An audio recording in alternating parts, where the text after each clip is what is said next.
अब सुना आपने चौधरी साहब को, कहते हैं कि बिलावल और मरियम के वज़ीर-ए-आज़म बनने के लिए दो ही सूरतें हैं, दो ही रास्ते। पहले कि अगर अवाम की किस्मत बहुत ही बुरी हो तो उसी सूरत में दोनों रहनुमा वज़ीर-ए-आज़म की कुर्सी पर बैठ सकते हैं, और दूसरी ऑप्शन ये कि इतनी ज़्यादा तारीखी धांधली हो जाए तब जाकर दोनों रहनुमा वज़ारत उज़्मा के मनसब पर फाइज हो सकते हैं।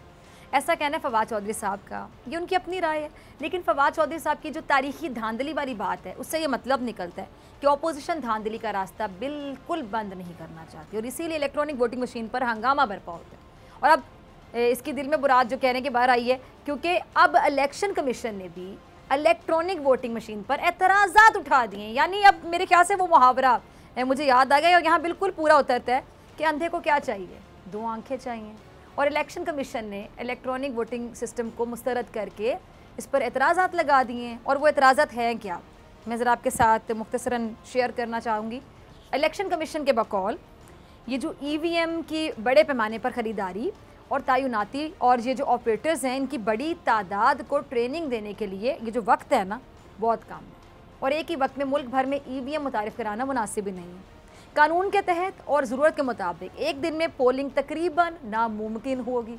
इलेक्शन कमीशन ने EVM के इस्तेमाल से जुड़े दीगर कई मसाइल का भी हवाला दे दिया, और इलेक्शन कमीशन ने यह कहा कि जी इंतखाबी तनाज़े की सूरत में कोई सबूत दस्तयाब नहीं होगा, और इसके अलावा मशीन रखने के लिए धूल और नमी से पाक मुनासिब दर्जा हरारत के लिए माहौल पैदा करना भी बड़ा ही मुश्किल अमल है। अच्छा, इलेक्शन कमीशन के मुताबिक EVM वोटर्स की कम तादाद, ख़वातीन का कम टर्नआउट, रियासती इख्तियारात का गलत इस्तेमाल, इंतखाबी धोखादही और जो अमनो अमान की सूरत हाल है, पोलिंग का अमला, बड़े पैमाने पर सियासी और इंतखाबी तशद्दुद और रियासत के साथ ज़्यादती को नहीं रोक सकती।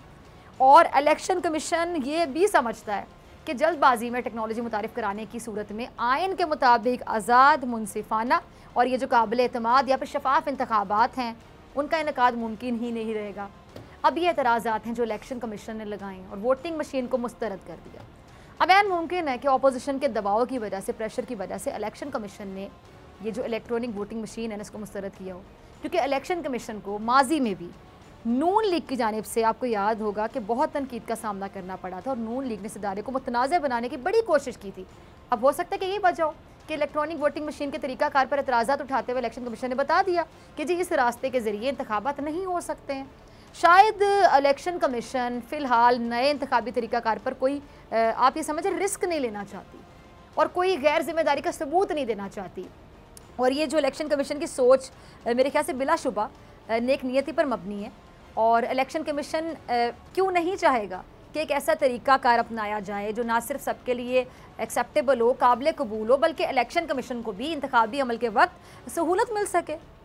अब आप अंदाज़ा करें कि अगर इलेक्ट्रॉनिक वोटिंग मशीन से इंतखाबात हो जाते तो इससे फ़ौरी नताइज आ जाने थे, और इलेक्शन कमीशन के अहदेदारों को भी मेरे ख्याल से ज़्यादा सर खपाने की ज़रूरत नहीं रहती।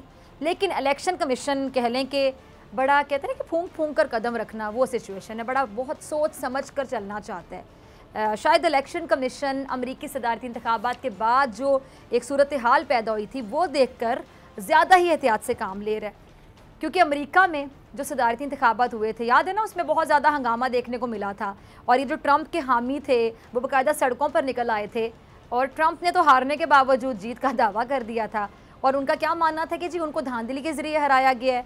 और वो अपनी शिकस्त के बाद जब रोने धोने पर उतर आया तो अमरीकी इदारों ने मुश्तरका एक एलामिया जारी किया था कि किसी ने ट्रंप को हराने में कोई किरदार अदा नहीं किया है। और अगर एक एतबार से देखा जाए तो ट्रंप धांधली का शोर करने में मेरे ख्याल से नवाज शरीफ साहब पे भी बाजी ले गए थे, और ट्रंप आखिरी वक्तों तक इस खुशफहमी में मुब्तला थे कि जी वो सदारती इंतखाब में मैदान मार चुके हैं। बल्कि आपको याद होगा माइक पॉम्पियो ने तो यहाँ तक कह दिया था कि जी ट्रंप की जो दूसरी मुद्दत है ना वो हर हाल में पूरी होगी, और मुद्दत पूरी किए बगैर ट्रंप वाइट हाउस से नहीं जाएंगे। लेकिन फिर क्या हुआ, फिर जो बाइडन वाइट हाउस के मकीन बन गए, और ट्रंप का जो दूसरी मुद्दत पूरी करने का ख्वाब है वो मेरे ख्याल से सिर्फ अफसाना ही रह गया, और उनके जो खुद साख्ता ख्वाब को हकीकत भी नहीं मिल सकी।